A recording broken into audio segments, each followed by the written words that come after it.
पहला सौदा में आप सबका स्वागत है। भारतीय बाजारों के खुलने की तैयारी, कुछ सेकंड्स बचे हैं प्री ओपनिंग सेशन की शुरुआत के लिए। देखिए एसजीएक्स निफ्टी को बेहद दमदार शुरुआत, 1% से ज्यादा की मजबूती के साथ भारतीय बाजार खुलेंगे। तो लंबे वीकेंड के बाद, छुट्टियों के बाद आज बाजार दुनिया भर के बाजारों की मजबूती का फायदा उठाएंगे।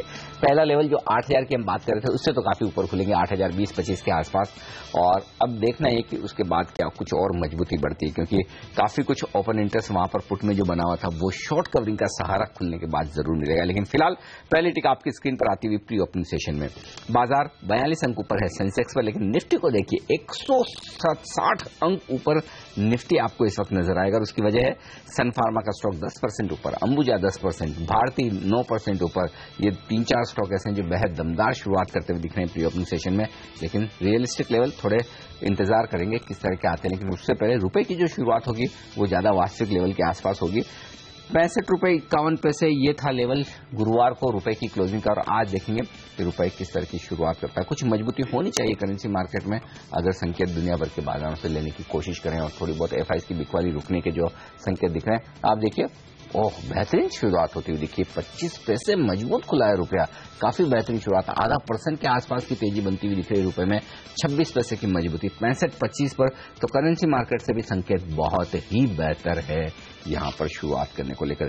चलिए कुछ शेयरों पर राय ली जाए। और एक स्टॉक जो मेरी लिस्ट में है, जो हम गुरुवार को बाजार खुलने के तुरंत बाद फोकस भी बनाकर रखे थे, वो था क्लेरिस लाइफ का। कुछ बड़े सौदे होते दिखे थे, अब फाइनली जो नाम सामने आया, रिलायंस म्यूचुअल फंड ने खरीदारी की है 6 लाख शेयरों की और 201 रुपए के दाम पर। पहले तो ये क्या आप ट्रैक करते हैं क्लेरिस लाइफ को अविनाश? क्या राय रखते हैं इस पर फंडामेंटली?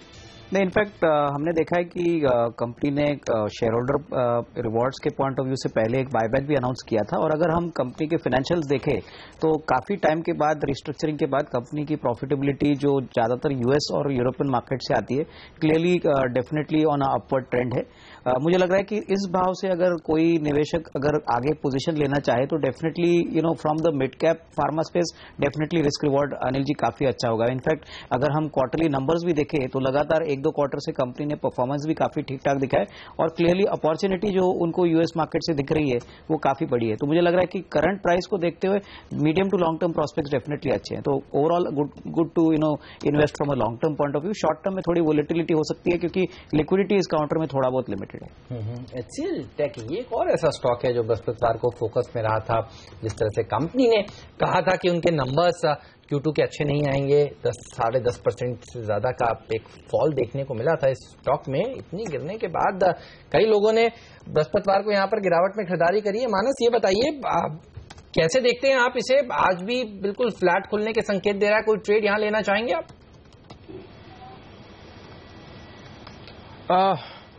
नहीं, मैं ट्रेड नहीं लेना चाहूंगा। मैं समझता हूं कि इंतजार करना बेहतर आइडिया है। कि देखिए सबसे इंपॉर्टेंट ये है कि स्टॉक अपने 200 दिनों के मूविंग एवरेज के नीचे फिसल गया है, जो कि एक नेगेटिव संकेत है। मैं समझता हूं कि इंतजार करना बेहतर आइडिया है।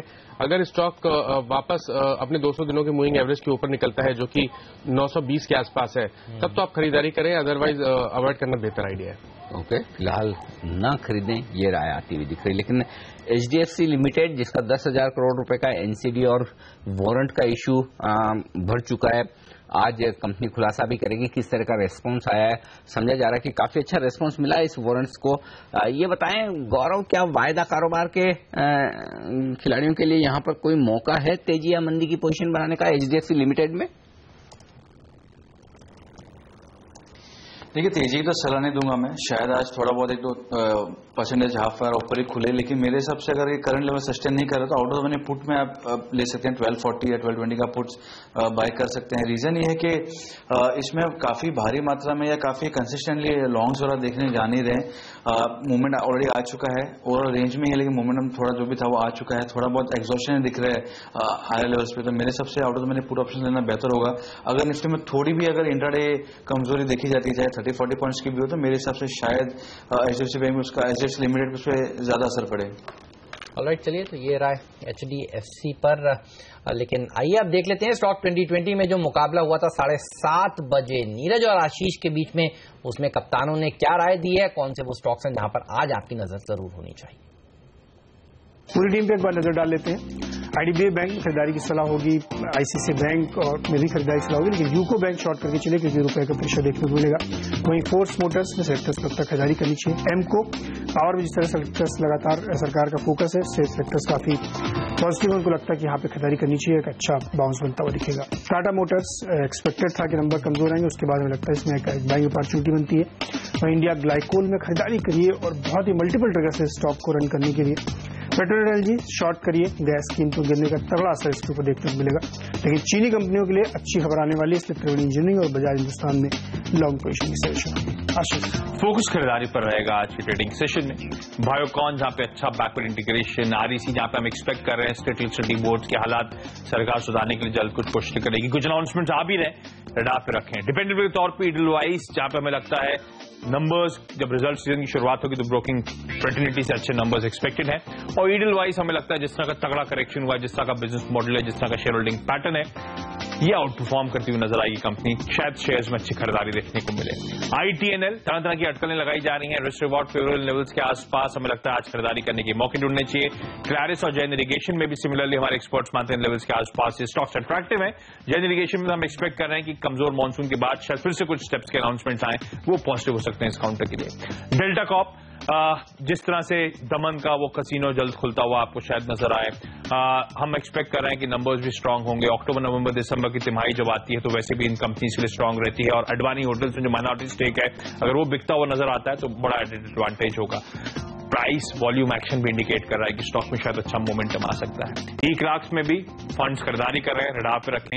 NMDC और DLF आज के लिए दो बिकवाली करने की सलाह। NMDC में जिस तरह से दरें कट रही हैं और दिखा रहा है कि वॉल्यूम डिमांड बिल्कुल नदारत है, और DLF रीसेंट हाइज के बाद इंडिकेशंस आ रहे हैं कि शायद कमजोरी के साथ कामकाज हो सकता है। तो ये सारे ट्रेडिंग हॉल्स है जहां पर होनी चाहिए आपकी नजर 2020 के लिहाज से, लेकिन इसके बाहर भी एक्सपर्ट्स काफी राय दे रहे हैं अलग अलग शेयरों में ट्रेडिंग के लिहाज से। और ये सारे ट्रेडिंग हॉल्स लेकर हमारे साथ जुड़ चुकी है पूजा त्रिपाठी। पूजा बताइए। जी, आजाद खरीदारी की राय निकल कर आ रही है और रुझान सीमेंट स्टॉक्स पर ज्यादा देखने को मिल रहा है। शुरुआत पहले कॉल से करते हैं। मोहित गाबा ने अंबुजा सीमेंट में खरीदारी करने की राय दी है। इनका मानना है कि मोमेंटम इंडिकेटर्स यहां पर पॉजिटिव हैं और अगले 3 दिनों में 218 के लेवल्स इस स्टॉक में देखने को मिल सकते हैं। दूसरा कॉल में बैंकिंग काउंटर में खरीदारी की राय निकल कर आ रही है। ग्लोब कैपिटल के नीरव वखारिया HDFC बैंक में खरीदारी करने की राय दे रहे हैं। गुरुवार की कमजोरी के बाद आज इस स्टॉक में तेजी देखने की उम्मीद है और अगले 2 दिनों में माना जा रहा है कि 1095 तक के लेवल्स इस स्टॉक में देखने की उम्मीद की जा रही है। इसके अलावा आखिरी कॉल में भी सीमेंट काउंटर में खरीदारी की राय निकल कर आ रही है। KR चौकसे के हेमंत कपाड़िया ने ACC में खरीदारी करने की राय दी और इनका मानना है कि अगले कुछ दिनों में 1376 तक के लेवल्स इस स्टॉक में देखने को मिल सकते हैं। ऑलराइट, चलिए तो ये स्टॉक्स हैं जिस पर आपकी नजर जरूर होनी चाहिए। शुक्रिया आपका पूजा इस जानकारी के लिए। लेकिन नीरज की टीम में मैं देख रहा था चीनी कंपनियां थी कुछ। मानस, ये बताइए, जिस तरह से चर्चा चल रही है पिछले कुछ दिनों से कि सरकार एक नया चीनी एक्सपोर्ट सब्सिडी स्कीम लाने की तैयारी कर रही है, चीनी कंपनियों की दिक्कतें बढ़ी हैं, किसानों को वो कर्ज दे नहीं पा रही हैं, कोई चीनी काउंटर जिसमें आपको लगता हो तेजी करें इंट्राडे के लिहाज से, या आपको लगता है अवॉइड लिस्ट में रखना चाहिए जैसा कि पहले कई एक्सपर्ट्स कह चुके हैं कि इस क्षेत्र को बिल्कुल अवॉइड करें? देखिए, फिलहाल के लिए तो मैं समझता हूँ अवॉइड करना बेहतर आइडिया है। बट अगर हम पैटर्न्स की बात करें तो 3 स्टॉक जो बजाज हिंदुस्तान, रेणुका और बलरामपुर चीनी जो मैं काफी क्लोजली ट्रैक करता हूँ, इन तीनों में अगर चार्ट्स की बात करें तो मैं समझता हूँ बलरामपुर चीनी पे थोड़ा सा ध्यान रखना चाहिए, क्योंकि अगर ये एक बार 58 के ऊपर निकलता है तब मैं समझता हूँ वो एक बहुत बड़ा रिवर्सल होगा बलरामपुर चीनी के लिए। 58 के ऊपर क्लोजिंग देने का मतलब ये हो गया कि स्टॉक कम से कम 70 रुपए तक की रैली दिखा सकता है। फिलहाल के लिए इंतजार करना बेहतर आइडिया, क्योंकि जो लास्ट सेशन था वहां पर हाई लेवल पे प्रॉफिट बुकिंग देखी गई थी। बट डेफिनेटली वॉच लिस्ट में रखना चाहिए और अगर 58 के ऊपर निकले तो वहां पर लॉन्ग पोजीशन ली जा सकती है। ओके, तो ये राय आती हुई। लेकिन मानस, इसके अलावा 2 आपके ट्रेडिंग कॉल्स कौन से शेयरों पर नजर है और क्या ट्रेड लेंगे आप? देखिए, एक बाय रिकमेंडेशन और एक सेल रिकमेंडेशन रहेगा। पहला बाय रिकमेंडेशन डेल्टा कॉप पे रहेगा, जहां पर स्टॉक में कुछ दिन पहले ही 50 डे मूविंग एवरेज पे सपोर्ट लेने के बाद बाइंग इंटरेस्ट देखने को मिला और आखिरी सेशन में आखिरी आधे घंटे 1 घंटे में जो बाइंग इंटरेस्ट देखने को मिला है वॉल्यूम के साथ, वो बड़ा इंकरेजिंग लगता है। ऑसिलेटर्स अगर आप देखिए डेली चार्ट पे तो पॉजिटिव क्रॉसओवर दे रहे हैं। स्टॉक अपने 200 दिनों के मूविंग एवरेज के पास जरूर ट्रेड कर रहे हैं, बट पैटर्न को देख के लगता है कि शायद ये 200 दिनों का मूविंग एवरेज ब्रेक करेगा, स्टॉक कहीं ना कहीं 85 के लेवल टेस्ट कर सकता है। तो मेरी राय में यहाँ पर एक लॉन्ग बनाना चाहिए जिसके स्टॉप लॉसेज 77 के नीचे रहेंगे। दूसरा एक सेल कॉल रहेगा BHEL पे, जहां पर lower top floor bottom continuously देखे जा रहे हैं। लास्ट सेशन में भी हमने हाई लेवल पे सेलिंग प्रेशर देखा। मैं समझता हूं कि जो रीसेंट लो बने थे स्टॉक के 192 के, स्टॉक वो टेस्ट कर सकता है। तो यहां पर एक सेल कॉल लेनी चाहिए जिसके स्टॉप लॉसेज 204 रहेंगे। आशीष की टीम का फ्री हिट स्टॉक भी है डेल्टा कॉर्प, और हमारे एक्सपर्ट भी कह रहे हैं कि यहाँ पर आपको तेजी की पोजीशंस बनानी चाहिए, तो स्टॉक पर नजर सबकी जरूर होगी। दूसरे ट्रेडिंग कॉल्स पर भी नजर जरूर बनाकर रखिएगा। लेकिन कुछ स्टॉक्स जो फोकस में है, पिछले हफ्ते हमने देखा था गौरव, रिलायंस कम्युनिकेशन में एक तेजी की पोजीशंस बनती हुई नजर आई थी। स्पेक्ट्रम शेयरिंग के नियम पर जिस तरह से क्लैरिटी आएगी उसके बाद कुछ स्पेक्ट्रम शेयरिंग करते हुए दिखेंगे ये कंपनियां। ये बताइए चार्ट्स कैसा लगता है आपको इस स्टॉक का, और पोजीशंस किस तरह की बनी हुई है इसमें? देखिए लॉन्ग पोजीशंस ही बनी है, कंसिस्टेंटली बनी है। सिर्फ इसमें जो मैं कहूंगा इसके अगेंस्ट थोड़ा बहुत जो जा सकता है वो है प्राइस एक्शन। उसमें अच्छा खासा एक्शन में देखने मिल गया है। तो मेरा हमेशा ये मानना है जहां पे आपको पोजीशंस दिखे और प्राइस एक्शन दिख जाए तो सस्टेनेबिलिटी थोड़ा इश्यू हो सकता है। लेकिन मेरा मानना है कि इसने जस्ट अबाउट एक छोटे स्तर पे ब्रेकआउट दिया है। मेरे से थोड़ा वेट करना चाहिए लेवल्स पे, नहीं जो ऑलरेडी है जिसके पास पोजीशन वो होल्ड कीजिए।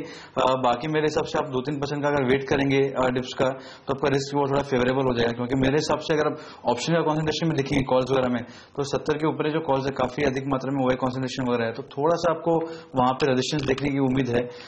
डिप्स में अगर करेंगे तो आपका रिस्क रिवॉर्ड काफी फेवरेबल हो जाएगा। ओके, और इस बीच बजाज ऑटो के सितंबर महीने की बिक्री के आंकड़े आपकी स्क्रीन पर आते हुए दिख रहे हैं। यहाँ पर आप देख सकते हैं ओवरऑल बिक्री में कमी आती हुई दिख रही है। 3,99,000 यूनिट्स जो उन्होंने अगस्त के महीने में बेची थी उसके मुकाबले में सितंबर के महीने में 3,84,000 यूनिट्स बेची, तो थोड़ी कमी होती हुई दिखी है बिक्री में, ये है। और एक्सपोर्ट्स पर अगर आप देखें तो कोई खास बदलाव है नहीं, जस का तस है एक्सपोर्ट, यानी कि जो कुछ भी कमी आई है वो शायद फिर इसका मतलब साफ है कि घरेलू बाजार में आई है। हालांकि 3 व्हीलर में बिक्री काफी बेहतरीन बढ़ी है, लेकिन बाकी ओवरऑल अगर आप 2 व्हीलर और सबको मिलाकर देखें तो बिक्री में कमी आती हुई दिखी। बजाज ऑटो शॉर्ट करेंगे गौरव आप? देखिए ओवरऑल रेंज में चल रहा है अनिल जी। अगर आप पोजीशंस भी देखेंगे तो कोई इसमें बहुत ज्यादा भारी मात्रा में पोजीशंस बनी नहीं है। मेरे हिसाब से रेंज बाउंड ही रहेगा। ओपनिंग ट्रेड्स में आपको मिल जाएगा काफी नीचे, तो मेरे सबसे आपको सेलिंग का फिर मौका नहीं मिलेगा। रादर मैं वेट करूंगा नीचे अगर थोड़े सस्टेनेबिलिटी दिखाता है लेवल्स, अगर आप देख लीजिएगा 2250 के करीब थोड़े सस्टेनेबिलिटी दिखाता है तो मैं एक कॉन्ट्रा ट्रेड लूंगा। लेकिन ओपन ट्रेड्स में तो मेरे हिसाब से आपको मौका निकल जाएगा, इसमें बहुत ज्यादा गिरने की उम्मीद वगैरह है नहीं। ऑलराइट, चलिए बाजार पर नजर डालिए। 8005 का स्तर निफ्टी में आपको दिखेगा, और मिड कैप्स में ज्यादा अच्छा एक्शन देखने को मिलेगा। आज जिस तरह के संकेत मिल रहे हैं 0.1% ऊपर mid cap index. Bank Nifty, जी हाँ, ये वो सूचकांक है जो सबको आउट परफॉर्म करके आज सबसे अच्छी तेजी दिखा सकता है। करीब करीब 1.25% के उछाल के साथ ये खुलने के संकेत दे रहा है। और आप देखिए निफ्टी में टॉप 3 गेनर्स में 2 दरअसल प्राइवेट सेक्टर बैंक है, ICICI bank, axis bank, Kotak Mahindra bank भी अच्छा प्रदर्शन आज के सत्र में दिखा सकता है। इस तरह के संकेत मिल रहे हैं। गौरव, अगर एक प्राइवेट सेक्टर बैंक में आज तेजी करनी हो तो आपको कौन सा पसंद है सबसे ज्यादा? जी मेरे अगर टॉप लिस्ट में आप देखेंगे टॉप में मेरे हिसाब से यस बैंक होगा। अगर आप उसके OI पैटर्न देखेंगे तो 720 715 ऐसा लेवल जहां से 2 या 3 बार शॉर्ट कवरिंग देखी गई है। रोलवर्स के अराउंड भी आप यहीं से एक्शन देखा जा रहा है। तो मेरा मानना है कि जो सबसे लुक्रेटिव है वो है यस बैंक। उसके बाद में मैं चाहे ICICI बैंक कीजिए या आप एक्सिस बैंक करिए, तो मेरे सबसे यस बैंक है वो आपको यहाँ से 30-40 रुपीज 50 रुपीज तक के आपको ये सीरीज में रिटर्न दे सकता है। रिस्क रिवॉर्ड भी काफी अच्छा है। मोमेंटम अगर आएगा तो मेरे सबसे यस बैंक से चालू होगा, फिर आपको उसमें स्पिल ओवर इफेक्ट दिखेगा एक्सिस में और इंडसइंड में और कोटक में एक्सेट्रा एक्सेट्रा। ओके, और मारुति के लिए चार्ट्स पर क्या संकेत है? शॉर्ट साइड पर अगर एक ट्रेड लेना हो मानस तो किन लेवल्स पर आपकी नजर होगी?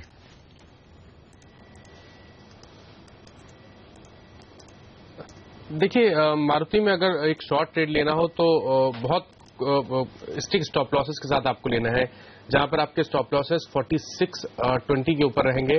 और डाउन साइड की अगर बात करिए तो मैं समझता हूं कि करीब करीब 60 से 70 रुपए का डाउन साइड देखने को मिल सकता है।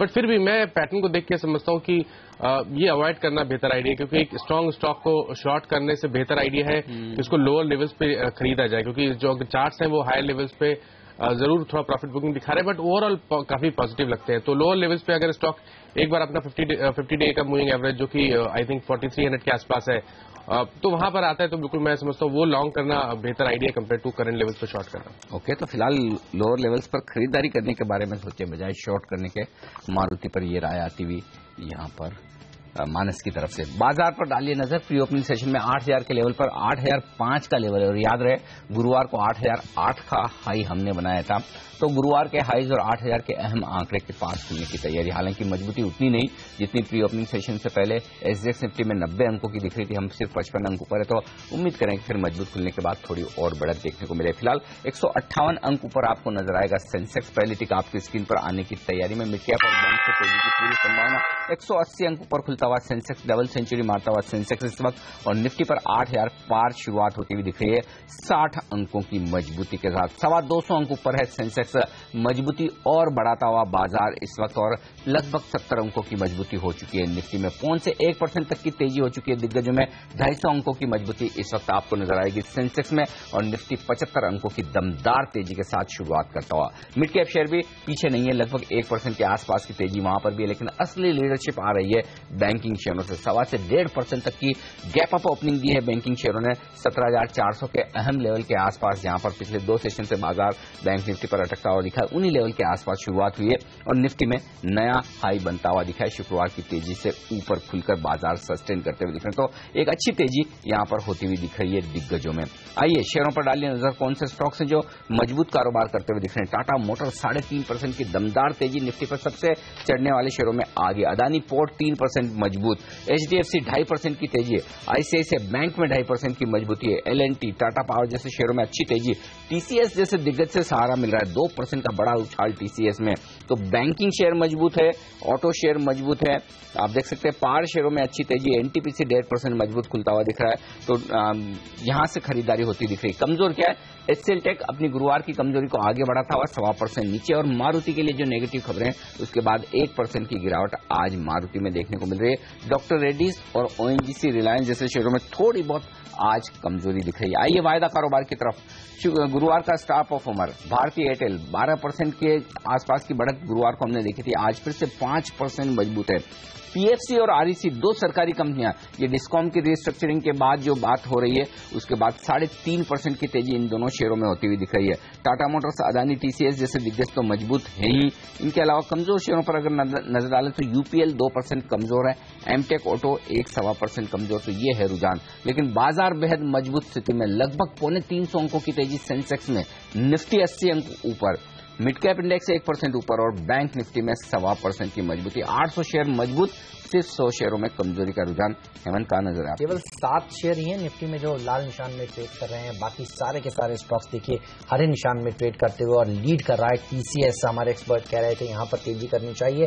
3.5% की शानदार उछाल देखने को मिल रहा है इसमें। पिछले हफ्ते हमने देखा था इन्फोसिस में एक अच्छी रैली हुई थी, इन्फोसिस आज बहरहाल बिल्कुल सपाट खुला है, फ्लैट खुला है। लेकिन अगर आप देखें स्टॉक स्पेसिफिक एक्शन, जो स्टॉक 2020 की टीम्स में कुछ स्टॉक थे, एमको और इंडिया ग्लाइकॉल नीरज की टीम में था, 5 से 6% की बढ़त ये दोनों ही स्टॉक्स दिखा रहे हैं। चीनी के शेयरों में एक अच्छी बढ़त देखने को मिल रही है, जिस तरह से चर्चा चल रही है कि सरकार एक नई शुगर एक्सपोर्ट सब्सिडी स्कीम लाए। बजाज हिंदुस्तान, बलरामपुर चीनी जैसे शेयरों में पॉजिटिव ओपनिंग होती हुई आपको नजर आएगी। इसके अलावा जेपी एसोसिएट्स जैसे पिटे हुए स्टॉक्स में उछाल है। लक्ष्मी एनर्जी, फूड्स, कुछ और छोटे मझौले स्टेक्स हैं, शेयर हैं जहां पर मजबूती के साथ आज कारोबार होता हुआ आपको नजर आएगा। लैंको, इंफ्रा और यूनिटेक जैसे स्टॉक्स मजबूती के साथ आज थोड़े खुलते हुए नजर आएंगे। सुजलॉन में करीब 2% की मजबूती देखने को मिल रही है।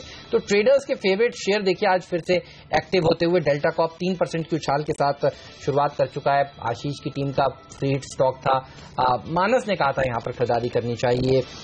इसके अलावा अगर आप देखें तो पॉजिटिव बायसनेस चौतरफा देखने को मिल रहा है। छोटे मझौले शेयरों में मोजर बेयर, काफी लंबी लिस्ट है। नेक्टर लाइफ साइंसेज जहां 2 से 3% की उछाल के साथ ट्रेड हो रहा है। तो स्टॉक स्पेसिफिक एक्शन ज्यादा है, और मिड कैप्स लीड कर रहा है 1% की बढ़त के साथ। भारतीय इन्फ्राटेल, ये बताएं गौरव, क्या अब भी मौका है खरीदारी का? वायदा कारोबार में जबरदस्त तेजी का प्रदर्शन करता हुआ दिख रहा है स्टॉक, 5.5% आज फिर से चढ़ा है, क्या करना चाहिए? देखिए भारतीय इन्फ्राटेल की अगर बात करें तो अभी लेटेस्ट एंट्रेंट है, इसमें डेटा काफी ज्यादा नहीं है, तो अभी इसमें जो पोजीशंस दिख रहे हैं लास्ट अगर 3 या 4 दिन का आप देखेंगे तो उसमें आपको काफी बड़े बड़े नंबर्स दिखेंगे रिलेटिवली। लेकिन मेरे हिसाब से इसमें मैं अभी फ्रेश बाइंग की सलाह तो नहीं दूंगा मैं। थोड़ा डिप्स में अगर आप चाहिए तो वेट कर सकते हैं, लेकिन फ्रेश मैं बाइंग की सलाह नहीं दूंगा क्योंकि डेटा भी बहुत ज्यादा नहीं है। तो मैं ये भी नहीं बोल पाऊंगा कौन से लेवल्स पे इस पे एक्शन ज्यादा दिख रहा है, कौन से स्ट्राइक्स पे एक्शन ज्यादा दिख रहा है। तो ये सब चीज के लिए मुझे एटलीस्ट ठीक है 2 महीने का डेटा लगेगा, लेकिन फॉर ट्रेडिंग पर से मुझे नहीं लगता कि यहाँ से रिस्क रिवॉर्ड फेवरेबल है। 100 रुपए ऊपर है इस समय टीसीएस का शेयर 3.5% की बढ़त दिखा रहा है। मानस, अगले हफ्ते सोमवार से इन्फोसिस के नंबर्स आएंगे, टीसीएस का चार्ट आपको कैसा लगता है और इन्फोसिस का चार्ट आपको कैसा लगता है? दोनों ही देख के बताइए क्या करना चाहिए। देखिए, पहले टीसीएस की बात करेंगे। टीसीएस एक रेंज में ट्रेड कर रहा था और मैं समझता हूं कि 2700-2750 के ऊपर निकलना स्टॉक के लिए काफी पॉजिटिव है। अगर आप लॉन्ग टर्म चार्ट देखिए तो एक हर्डल दिखता है करीब 2775 के आसपास। अगर वो लेवल्स ब्रेक होते हैं तो वो एक बहुत ही इंपॉर्टेंट ब्रेकआउट होगा। मैं समझता हूं कि अगर स्टॉक वो लेवल्स ब्रेक करने में कामयाब होता है तो वहां से कम 300 रुपए का मूव टीसीएस में मिलना चाहिए। तो बिल्कुल अपनी वॉच लिस्ट पे रखें और अगर आपके पास है तो बढ़िया तरीका तो ये है कि अपने स्टॉप लॉस रिवाइज करते रहे और पूरी रैली को एंजॉय करें, क्योंकि अगर ये 2775 के लेवल्स ब्रेक करेगा तो 300 रुपए का मूव मिलेगा। मेरे हिसाब से अगर आपके पास है तो बने रहे, 2650 का स्टॉप लॉस रिवाइज कर लें। जहां तक बात इन्फोसिस की है, चार्ट्स अभी भी अच्छे लगते हैं। मैं समझता हूं कि ये जो रेंज में स्टॉक चल रहा है 1185 और 1195, एक बार ये क्रॉस हो जाए तो मैं समझता हूं कि उम्मीद करनी चाहिए कम से कम 150 रुपए अप मूव के लिए। चार्ट्स अभी भी अच्छे लगते हैं, इसलिए मेरे हिसाब से यहाँ पे भी बने रहना चाहिए। और अगर 1195 के लेवल्स ब्रेक हो तो ट्रेडर के लिहाज से कम 100 रुपए की तेजी के लिए तो बिल्कुल स्टॉक पे प्ले करना चाहिए। मैं समझता हूं कि आपको स्टॉप लॉस अब 1129 का रखना है। ओके मानस, यूपीएल इस स्टॉक पर अपनी राय दीजिए। 4% गिरा है आज मजबूत बाजार में और ओपन इंटरेस्ट भी बढ़ रहा है, लगभग 2.25 लाख शेयर नए जुड़ गए हैं वायदा कारोबार में। क्या चार्ट्स पर कोई कमजोरी के संकेत है? क्योंकि कोई ऐसी खबर तो दिख नहीं रही जिसकी वजह से ये स्टॉक इतना कमजोर खुले और नीचे जाए। क्या ट्रेड लेना चाहिए यहाँ पर? देखिए, 2013 से 2015 तक एक बहुत ही बढ़िया रैली यूपीएल में देखी गई। स्टॉक 125 से 150 के आसपास का हुआ करता था और वहां से 550 तक के हाईज बनाए और यहां पर अब चार्ट्स पे रिवर्सल दिखाया क्योंकि लोअर टॉप लोअर बॉटम बनना शुरू हो गए हैं। स्टॉक ने अपना 200 दिनों का मूविंग एवरेज ब्रेक किया और जिस तरह लोअर टॉप लोअर बॉटम बन रहे हैं, मैं समझता हूं कि पोटेंशियल, अगर डाउन साइड पोटेंशियल की बात करिए तो 400 रुपए तक का डाउन साइड पोटेंशियल दिखता है। तो 40 रुपए डाउन साइड के लिए तो बिल्कुल अगर आप एक शॉर्ट टर्म ट्रेडर है तो आप बिल्कुल प्ले कर सकते हो और अपना स्टॉप लॉस 200 दिनों की मूविंग एवरेज के ऊपर रखना बेहतर आइडिया है, जो कि 465 के आसपास है। ITC, HUL, ONGC, doctor Reddy, ये कुछ स्टॉक्स हैं जो दरअसल लाल निशान में ट्रेड कर रहे हैं, बड़े स्टॉक्स हैं, लेकिन इनको अगर आप छोड़ दें तो एक अच्छी खासी तेजी देखने को मिल रही है दूसरे शेयरों में। मूडीज की एक रिपोर्ट आई है अभी और वो ये कह रहे हैं कि नेचुरल गैस के जो दाम घटाए गए हैं हिंदुस्तान में वो क्रेडिट नेगेटिव है उन कंपनियों के लिए जो अपस्ट्रीम प्लेयर हैं, यानी कि ओएनजीसी, रिलायंस जैसी कंपनियां जो अपस्ट्रीम प्लेयर हैं उनके लिए वो नेगेटिव मान रहे। शायद ये वजह हो सकती है कि आज ओएनजीसी और रिलायंस जैसे स्टॉक थोड़े दबाव में है, थोड़ी कमजोरी दिखा रहे हैं। ओएनजीसी देखिए 1% नीचे है और रिलायंस का स्टॉक नीचे खुला था, शायद रिकवर करता हुआ दिखा। जी हाँ, रिकवर करके अब हरे निशान में आ चुका है। रिलायंस का स्टॉक लोअर लेवल से रिकवर करता हुआ। ये एक परसों इस तरह की खबरें थी और ये रिपोर्ट्स आई हुई थी और उन्होंने कहा था कि दरअसल केपेक्स पर लोग खर्च नहीं करेंगे, विदेशी कंपनियां भारत में निवेश नहीं करेंगी, ये लेकिन स्टॉक्स आज थोड़ा सा प्रॉब्लम एरिया में है। लेकिन आप देखिए आरईसी, पीएफसी, पीटीसी, ये वो पॉकेट है जो सबसे ज्यादा मजबूत है। जिस तरह से हम कार्यक्रम की शुरुआत में भी कह रहे थे कि सरकार 9 डिस्कॉम कंपनियों की मुश्किलें सॉल्व करने के लिए इनके कर्ज को रिस्ट्रक्चर करने पर विचार बना रही है। ये बताइए, मौका है अभी भी यहाँ पर तेजी करने का मानस? और अगर इन तीनों में किसी एक में तेजी करनी हो तो किस में करेंगे आप आज? देखिए, एक स्टॉक में तेजी करनी होगी तो वो बिल्कुल आरईसी ही रहेगा, क्योंकि आरईसी ने जब लोअर लेवल्स पे सपोर्ट लिया उसके बाद हायर टॉप्स हायर बॉटम्स बनाना शुरू किया है और 2 दिनों पहले ही स्टॉक ने अपना 100 डे मूविंग एवरेज ब्रेक किया। अभी स्टॉक अपने 200 दिनों के मूविंग एवरेज के आसपास ही ट्रेड कर रहा है। मैं समझता हूं कि जिस तरह की ओपनिंग हुई है, अगर इंटरडे के लिहाज से बात करें तो एक अच्छा बेट हो सकता है जिसमें आपके टारगेट 193 के आसपास रहेंगे और आपको स्टॉप लॉसेस 180 के नीचे लगाने हैं। फोर्स मोटर्स ये स्टॉक देखिए 13% का बड़ा उछाल दिखा रहा है, जबरदस्त तेजी होती दिख रही है। इस स्टॉक का भी एक थोड़ा लंबा चार्ट आपके सामने हाजिर करेंगे। अगर 3 महीने का या 6 महीने का चार्ट देखेंगे तो आपको अंदाजा लगेगा कि किस तरह की जबरदस्त तेजी बनती हुई दिखी। 3 महीने में देखिए 85% चढ़ा है ये शेयर, जबरदस्त तेजी है। ट्रैक करते हैं आप अविनाश, क्या हो रहा है इस काउंटर पर? इनफैक्ट वैसे तो आज 20% का हो गया है।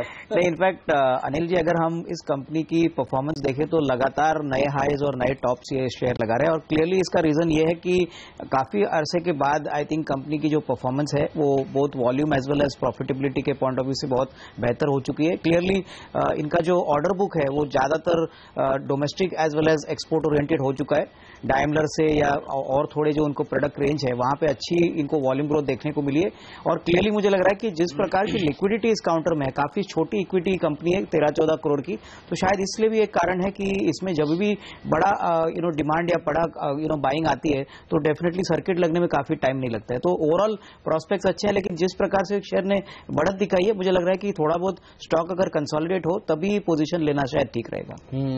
फोर्स मोटर ऊपर, मारुति देखिए नीचे। अब 75 रुपए कमजोर हो चुका है मारुति, 1.5% नीचे ट्रेड कर रहा है। गौरव, आप कोई ट्रेड लेना चाहेंगे मारुति में? इस समय निफ्टी का सबसे लूजर है ये शेयर।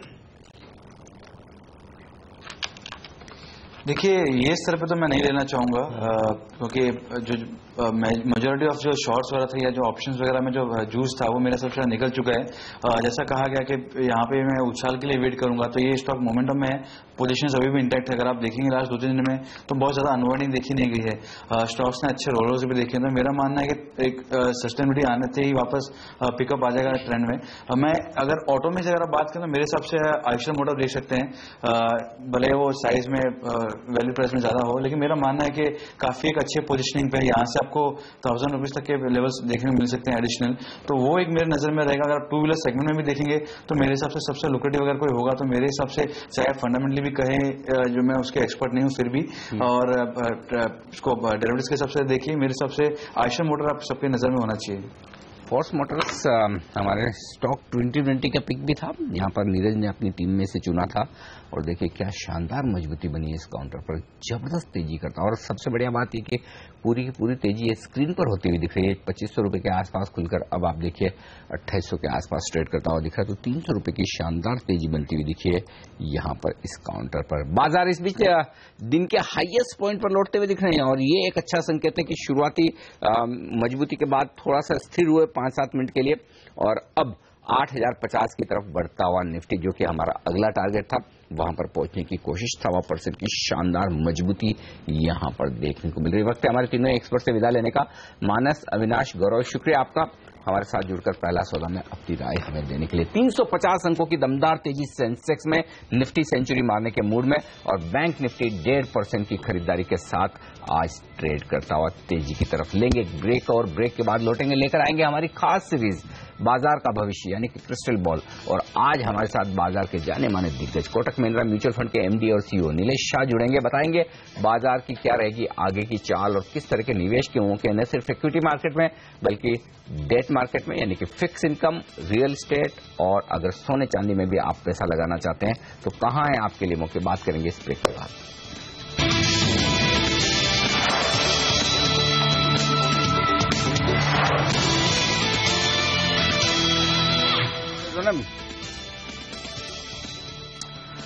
और बाजारों में जबरदस्त उतार चढ़ाव देखने को मिला है पिछले कुछ हफ्तों में, लेकिन आज बेहतरीन मजबूती है। 365 अंकों की तेजी के साथ ट्रेड कर रहा है सेंसेक्स, और निफ्टी 100 अंकों पर है इस वक्त।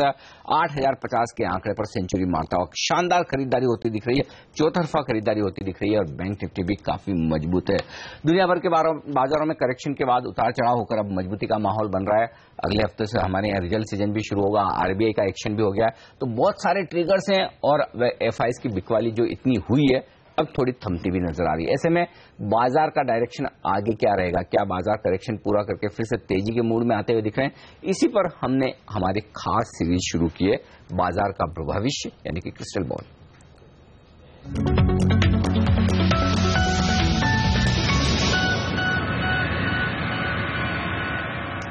और आज इस सीरीज में बाजार के जाने माने दिग्गज हमारे साथ जुड़ रहे हैं। कोटक महिंद्रा म्यूचुअल फंड के एमडी और सीईओ नीलेश भाई, गुड मॉर्निंग, स्वागत है आपका सीएनबीसी आवाज पर। पहला सवाल तो ये कि दुनिया भर के बाजारों में इतना जबरदस्त उतार चढ़ाव क्यों हो रहा है?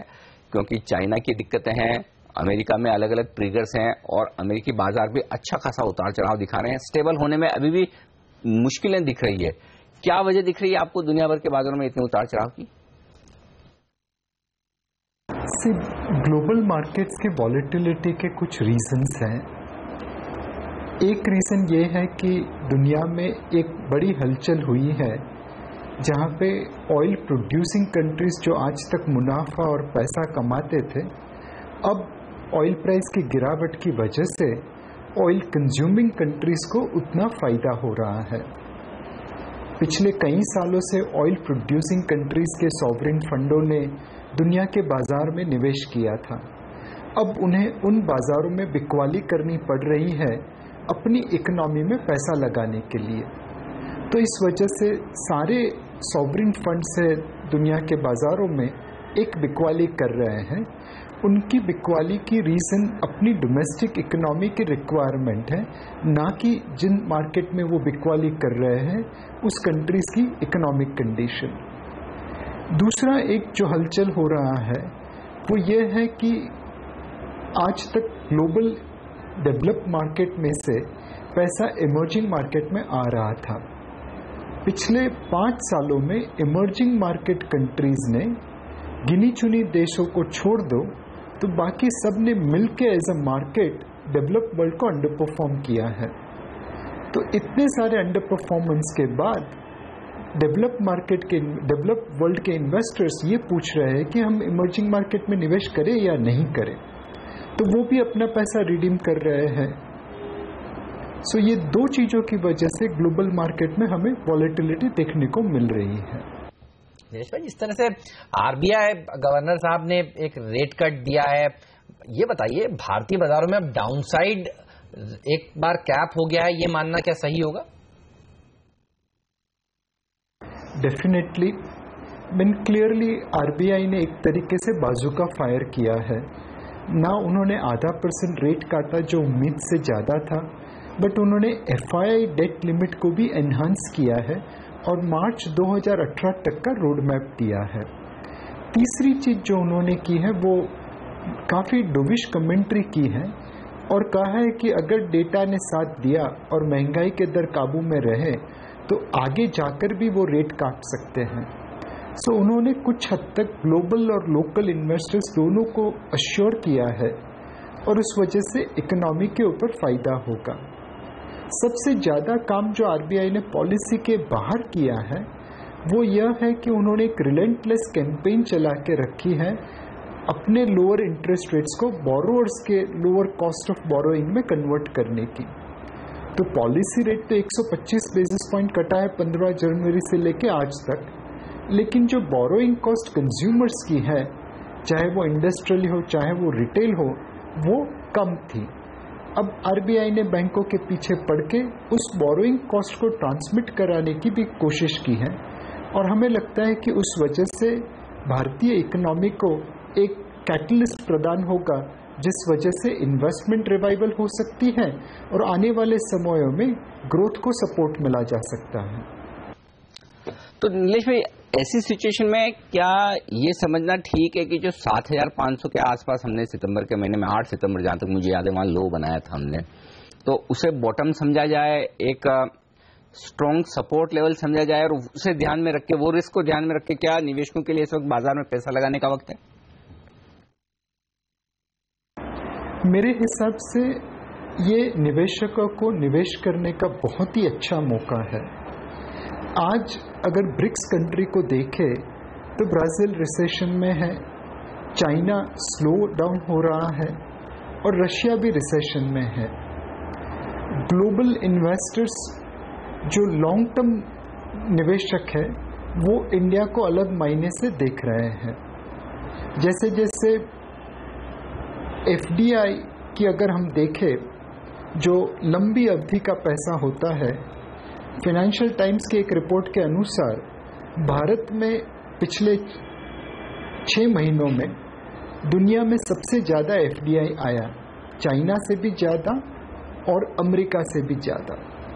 सो अगर हम सबसे ज़्यादा FDI रिसीव कर सकते हैं, बिकॉज लंबी अवधि के लिए निवेश करने वाले फॉरेन डायरेक्ट इन्वेस्टर्स को हमारी कंट्री, हमारी देश अच्छी लगती है, तो उसका कहीं ना कहीं फ़ायदा अपनी इकोनॉमी को और इवेंचुअली मार्केट को भी मिलेगा।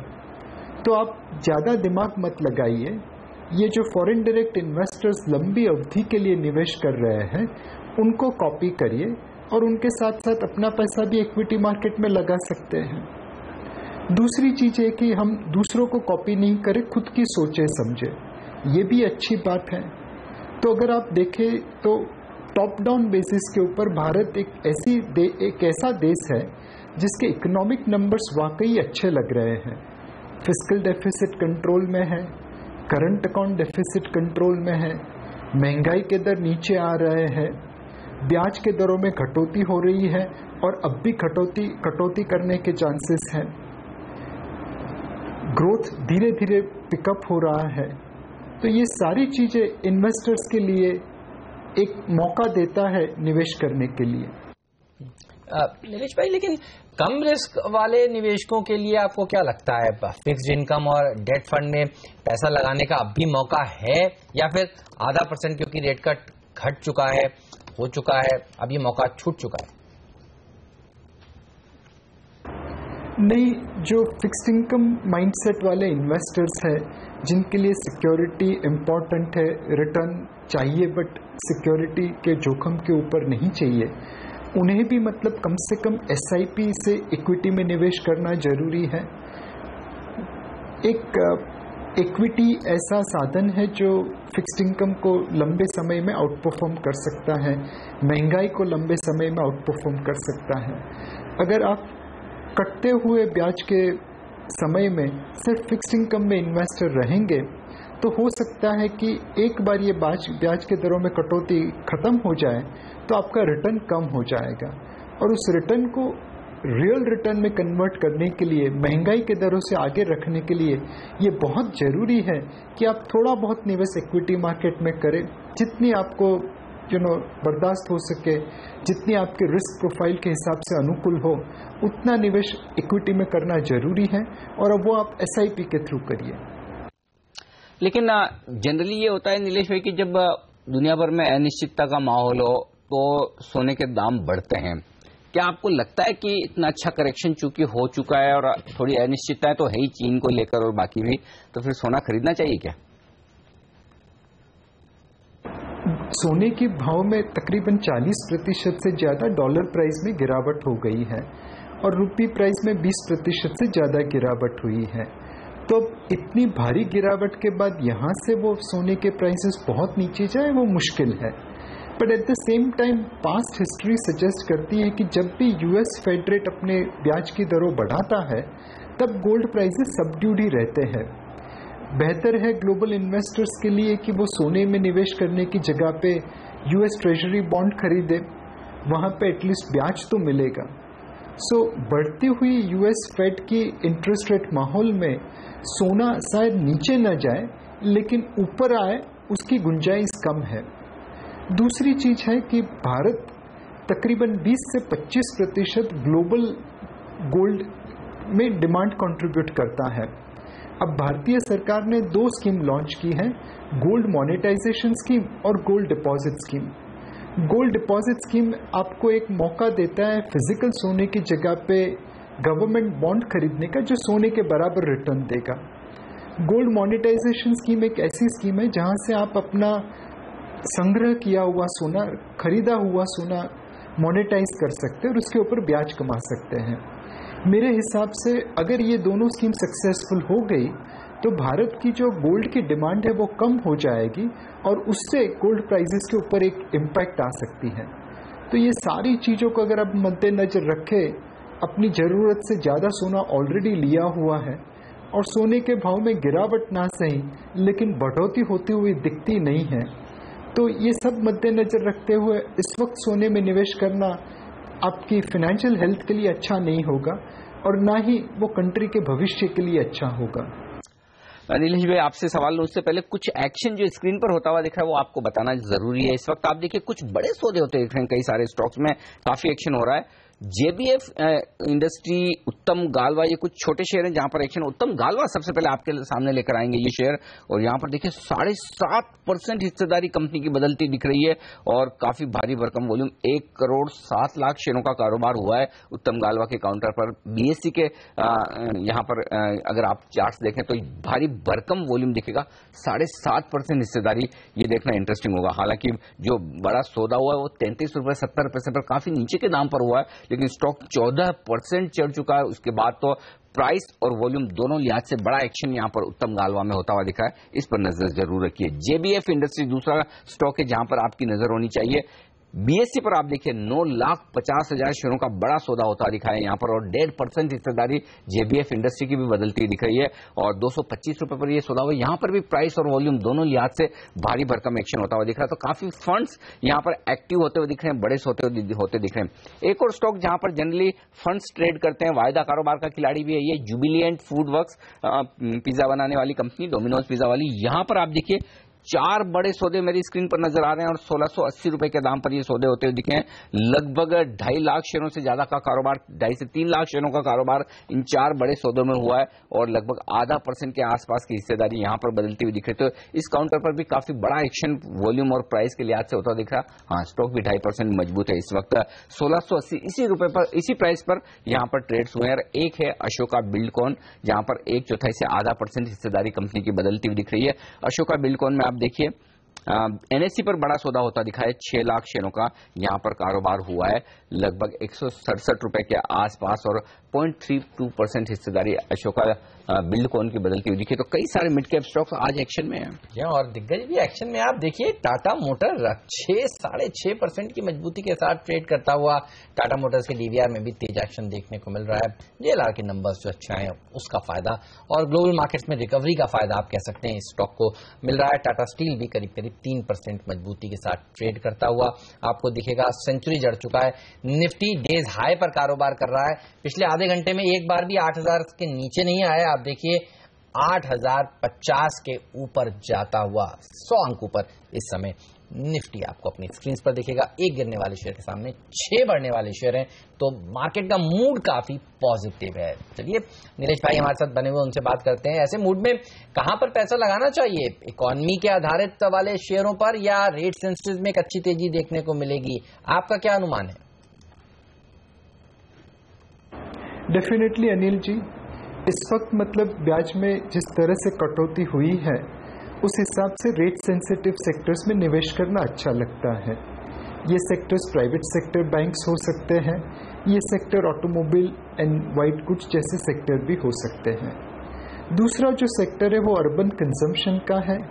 जिस तरह से गवर्नमेंट एम्प्लॉयज़ को 7th पे कमीशन की बेनिफिट मिलने वाली है एंड वो central government employees, state government employees और पब्लिक सेक्टर एंटरप्राइजेज एम्प्लॉयज़, ये तीनों वर्गों को मिलेगी, तो वो एक अर्बन कंजम्पशन को सपोर्ट करता रहेगा।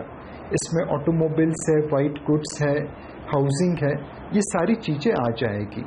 सो urban consumption and rate sensitive, इनका कॉम्बिनेशन आने वाले 2 या 3 सालों में मार्केट को आउट परफॉर्म करे वैसा जरूर लगता है। जब आप इकोनॉमिक रिकवरी की बात कर रहे हैं नीलेश भाई, तो लेकिन वो दिख नहीं रहा है खासतौर से कैपिटल गुड शेयर में। आप देखिए एल&टी बेल जैसे दिग्गज काफी पिटे हुए हैं, इन्हें ब्लू चिप भी माना जाता है, लेकिन शेयरों में तेजी बन नहीं रही। क्या इकोनॉमी में सुधार की उम्मीद में इन्हें खरीदना ठीक रहेगा? कैपिटल गुड्स सेक्टर में वैल्यूएशन को ध्यान रखना बहुत जरूरी है। यहाँ पे कुछ मल्टीनेशनल कंपनीज ऐसी है जो आज उनकी पेरेंट उनके शेयर्स खरीद लेंगे, उनकी कंपनी को डीलिस्ट कर देंगे, उस आशा में प्राइसेस बहुत ऊपर चले गए हैं, वैल्यूएशन बहुत महंगा है।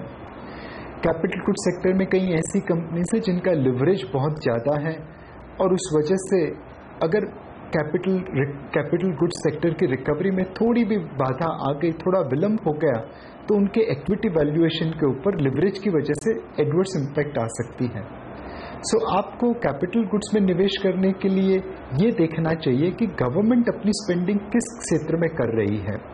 इस वक्त गवर्नमेंट की स्पेंडिंग रोड, रेलवे, डिफेंस और माइनिंग एंड ट्रांसपोर्ट इक्विपमेंट क्षेत्र में ज़्यादा है।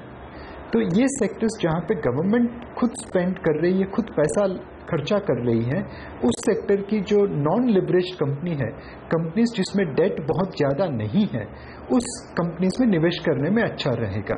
बिल्कुल, शुक्रिया नीरज भाई आपका समय निकालने के लिए और आज इस खास चर्चा में शामिल होने के लिए। बाजार पर नजर डालिए, केवल 5 ऐसे स्टॉक हैं निफ्टी में जो आपको लाल निशान में दिखेंगे, और वो भी मारुति आप देखिए 80 रुपए निकल गया है। हमने देखा था 100 रुपए से ज्यादा की गिरावट बृहस्पतिवार को स्टॉक में देखने को मिली थी। जेफरीज के डाउनग्रेड के बाद आज निफ्टी का सबसे बड़ा लूजर यही है। डॉक्टर रेड्डीज, ONGC, कोल इंडिया, HCL टेक, ये कुछ और ऐसे स्टॉक्स हैं जो लाल निशान में, बाकी चौतरफा तेजी का आलम बना हुआ है। लेते हैं ब्रेक के बाद हमारे साथ एक और दिग्गज एक्सपर्ट जुड़ेंगे, जहां आनंद टंडन से जानेंगे वो कैसे देख रहे हैं भारतीय बाजारों को इस समय और आपको क्या रणनीति इस समय बनानी चाहिए।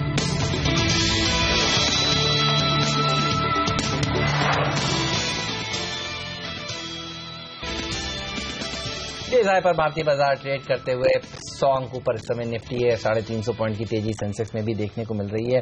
अब देखिए बैंक निफ्टी ने जिस तरह से 2% का शानदार उछाल आज लगाया है, इसके दम पर भारतीय बाजारों में एक जबरदस्त अपमूव देखने को मिल रहा है। 1.25% की मजबूती मिड कैप इंडेक्स भी दिखा रहा है। चौतरफा खरीदारी का आलम, 1 गिरने वाले शेयर के सामने 6 बढ़ने वाले शेयर, और सारे के सारे सेक्टर इंडाइसेस इस समय हरे निशान में ट्रेड कर रहे हैं। कैसे देख रहे हैं दिग्गज एक्सपर्ट्स इस बाजार को, चलिए इस पर बात करते हैं। मार्केट एक्सपर्ट आनंद टंडन हमारे साथ जुड़ चुके हैं। Good morning. अब क्या लग रहा है, इतनी अचानक से सोमवार को तेजी 8000 के ऊपर, 8050 भी पार कर लिया है हमने, क्या ग्लोबल मार्केट सुधरे हैं इसलिए मूड सुधरा है, या एक शॉर्ट कवरिंग का मूव इसे आप पढ़ेंगे? कैसे देख रहे हैं आप इस मार्केट को? इस वक्त दोनों ही कारण हो सकते हैं। एक तो जैसे आपने कहा, क्योंकि विदेशी बाजार अच्छे थे, फ्राइडे को भी ज्यादातर मार्केट्स में ऊपर की तरफ थोड़ा रुझान था, और हमारा बाजार बंद था, तो इसको एक कैचअप कुछ हद तक करना था। और दूसरा, क्योंकि इंटरेस्ट रेट कट जो आया वो थोड़ा मार्केट के एक्सपेक्टेशन से थोड़ा ज्यादा था, तो एक लेवल, कुछ लेवल तक का आपको उसका रीएडजस्टमेंट होना जरूरी है। मेरे हिसाब से दोनों एक कारण है जिसके कारण बाजार थोड़ा सुधरा हुआ नजर आ रहा है। लेकिन फिर क्या ऐसे में फिर से 8300, 8500 उस रेंज तक जाने की तैयारी है, या फिर वापस करेक्शन पूरा करके बाजार यहीं रुक जाएंगे? क्या लग रहा है सर, क्या सेटअप किस तरह का दिख रहा है आपको? देखिए, बाजार जब भी चलता है तो काफी एक तरफा हो जाता है कुछ दिनों के लिए, तो हो सकता है कि 200-300 पॉइंट और ऊपर चला जाए, लेकिन सस्टेन मोड में मेरे हिसाब से अभी भी सेटअप ऐसा नहीं है जिसके कारण नियर टर्म में बाजार में तेजी बरकरार रह सकती है। अभी बहुत सारे हेडविंड्स अभी भी हैं, अर्निंग्स सामने आने वाली है, अभी भी उम्मीद यही है कि अर्निंग्स जो है एक्सपेक्टेशन से कुछ हद तक कमी रहेगी। उसके बाद बिहार के इलेक्शंस हैं, वो देखना पड़ेगा कि इलेक्शंस किस तरह का संकेत देते हैं। अगर करंट सरकार को वहां पर मेजॉरिटी नहीं मिली तो बाजार में एक बार फिर से गिरावट आ सकती है, क्योंकि अपोजिशन काफी मजबूत हो जाएगा उसके कारण। और उसके साथ साथ अर्निंग्स का कभी न कभी तो घूमना जरूरी है, लेकिन अगर अर्निंग्स का नजरिया जो है 1-2 क्वार्टर तक और खराब नजर आने लगा, तो जो एक्सपेक्टेशन है अर्निंग्स ग्रोथ के, जो साल के 18% की उम्मीद थी साल के शुरुआत में, अब धीरे धीरे आके 14-15% और कब कुछ हद तक 12% हो गई। मेरे हिसाब से इस साल 10% भी होना मुश्किल ही रहेगा। तो वो एस्टिमेट जो है एनालिस्ट का थोड़ा अभी कम होना और जरूरी है, तो उसके हिसाब से वैल्यूएशन फिर से थोड़ा सा स्ट्रेच लगने लगेंगे। तो अगर 200-300 पॉइंट ऊपर गया भी, तो उससे ऊपर उसको जाना फिलहाल शॉर्ट टर्म में मुश्किल रहेगा। अर्निंग सीजन की बात आपने करी सर, ये बताइए अगले हफ्ते सोमवार को इन्फोसिस के नंबर्स आने वाले हैं, और हमने देखा HCL की तरफ से चाहे क्लाइंट स्पेसिफिक लेकिन एक वार्निंग आती हुई नजर आई है प्रॉफिट्स पर। अब आपको क्या एक्सपेक्टेशंस हैं IT कंपनियों के नंबर्स से? देखिए, हर कंपनी का आजकल थोड़ा सा अलग अलग नजरिया आना शुरू हो गया है, लेकिन इन्फोसिस के नंबर अच्छे ही आने चाहिए।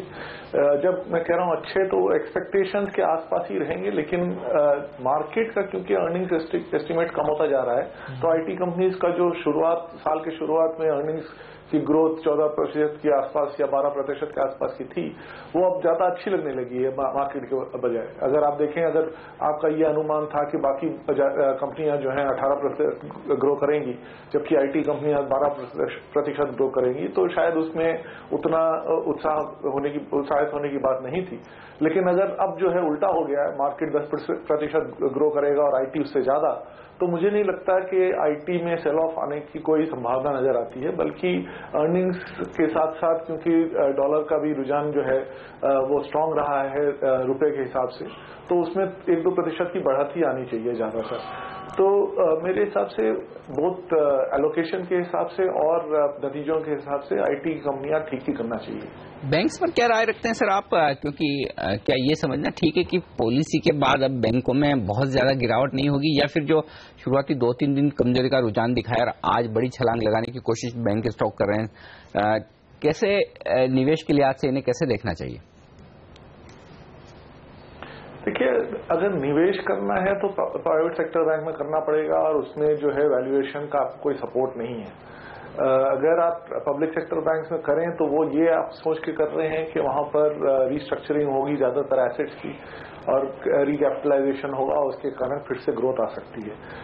ये सही उम्मीद है, लेकिन मेरे हिसाब से अगर आप रीस्ट्रक्चरिंग की बात करते हैं तो जो सेक्टर में रीस्ट्रक्चरिंग होगी वहां पर प्रभाव बहुत जल्दी और ज्यादा पड़ेगा। तो इस वक्त बैंकों, हालांकि बैंक सबके पोर्टफोलियो में 30% से ऊपर ही होल्डिंग रहती है, तो वो शायद मार्केट परफॉर्मर या थोड़ा सा मार्जिनल आउट परफॉर्मर रहेंगे, लेकिन मेरे हिसाब से इस वक्त अगर आपको परफॉर्मेंस देखनी है तो जिस क्षेत्रों में सबसे ज्यादा पेन है उस क्षेत्रों में निवेश करना शायद बेटर रहेगा अगर आपको रिस्ट्रक्चरिंग की उम्मीद है। और उसमें रोड, पावर, इंफ्रास्ट्रक्चर और कुछ हद तक स्टील, हालांकि स्टील में आई थिंक कभी टाइम रहेगा, लेकिन पहले 3 क्षेत्रों में काफी शायद रिस्ट्रक्चरिंग की उम्मीद है और यहां से शेयर भी ऊपर चढ़ सकते हैं।